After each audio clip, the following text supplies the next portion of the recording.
I've seen some incredibly interesting takes about this in particular, talking about Yoda's arrogance and his blindness to what was happening with Anakin, and what was happening with Sidious, and how Sidious obviously was Palpatine and leading the Republic. Now, a lot of people are on the side of it was all Palpatine. Everything was Palpatine. It was Palpatine's plan. He was the one clouding the Jedi the entire time. There was nothing that the Jedi could have done wrong. That it was him. And while that is true, it was Palpatine's plan, the Jedi were also at fault. Two things can be true at once. Remember, the Sith were not around for 1,000 years. The Jedi stood without opposition at the time of Phantom Menace for 1,000 years until Darth Maul showed up. And even Yoda himself admitted, Sith always come in pairs. That's the Sith golden rule. And even knowing this, there were still so many things that just flew over the Jedi's head.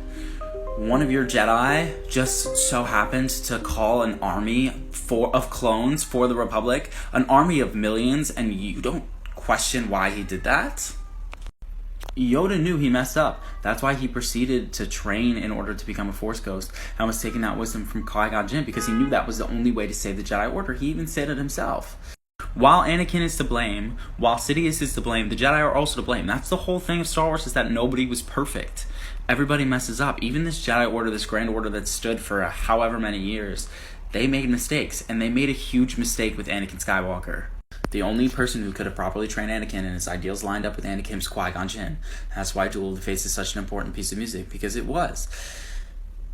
Even though the Jedi won, in theory, the Sith took that day, because Qui-Gon dying led to Anakin becoming Darth Vader. Again, Sidious was great. Sidious's plan was great, but the Jedi are not without blame.